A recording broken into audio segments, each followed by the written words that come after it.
Guys who do calisthenics, we gotta freaking talk. I've noticed a severe lack of people skipping this one phase that I think every calisthenic aficionado should do.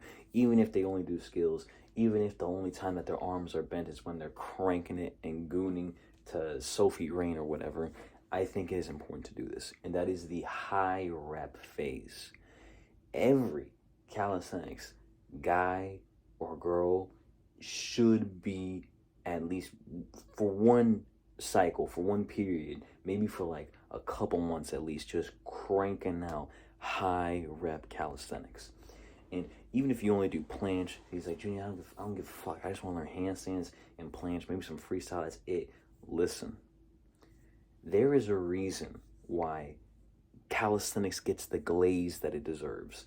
It is because of the obviously the cool tricks, but the strength, mobility, the athleticism, all of that starts from the high reps.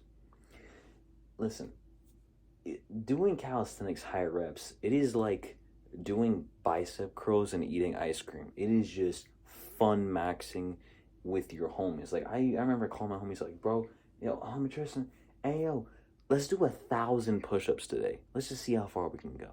And stuff like that also helps, surprise, surprise, building a community. You would be surprised because when you're doing all these reps, it's gonna take a few hours. And when you're doing that at the park, at the gym, doing all this stuff, people will attract to that. Example, the mass meditator. You probably never seen him. I'm not going to post a clip because it's probably getting copyrighted. But this guy literally just does super high rep calisthenics and goes to a public place. And when he goes there, people freaking, they hate, obviously, but they freaking join in. And that's a really cool thing about calisthenics. But in calisthenics, the high rep thing is super important, especially if you want to learn the skills. Because what the high rep calisthenics does, and especially if you're going all the way up and down, the full range of motion, and even going past that point, you develop better tendons, better strength, and you pack on the freaking muscle mass that you need to do these high intense skills. If you're only doing the skill work, you're only gonna be good at the skill work.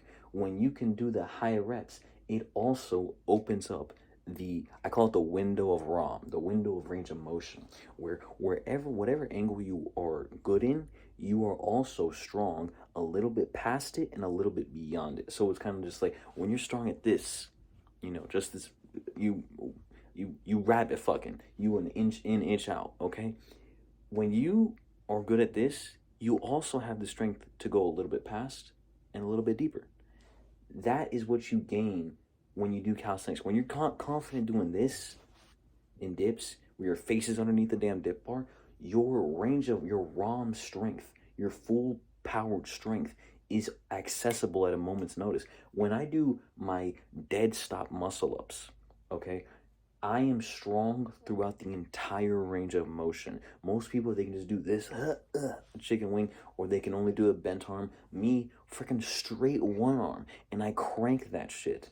Pause. But that's only possible because I didn't skip that phase in calisthenics. You have to go through that phase, and it's not even complicated. That's the beauty of calisthenics, is that it's not complicated.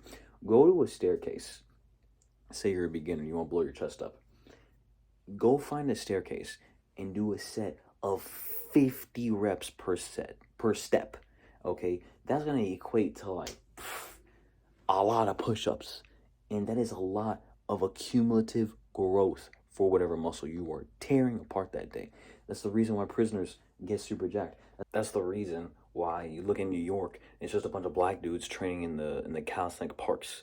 They're not doing this gay thinking of like, oh, I need to do a proper range of motion, only 90 degrees because of injury, or I need to hit my protein intake and mesocycle. No.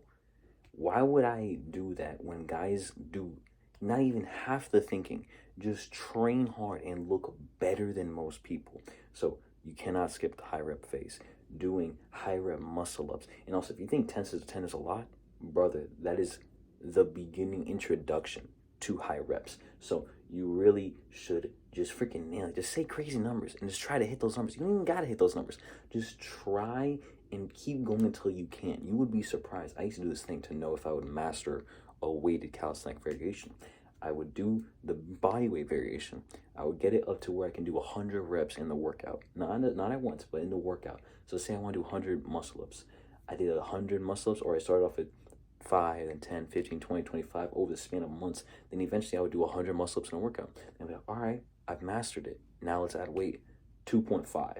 Do that until I could do 25, 50, 100. Then I would be like, all right, 25 reps. And then that's how I was able to build up the freaking strength to do a weighted muscle up of 45 pounds. Or I could do a 50 plus weighted muscle up on the rings. I don't know how that works, by the way. But adding that phase is just missing out on growth, strength, tendon strength, which you need.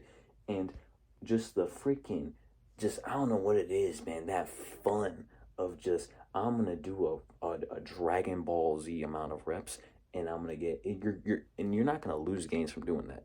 You're just gonna get sore, take a few days off, get back in. It's not gonna kill you. So I really think that most calisthenic athletes don't miss out the high rep phase. I hope you enjoyed the video, and I hope it's a little funny. I'll see you.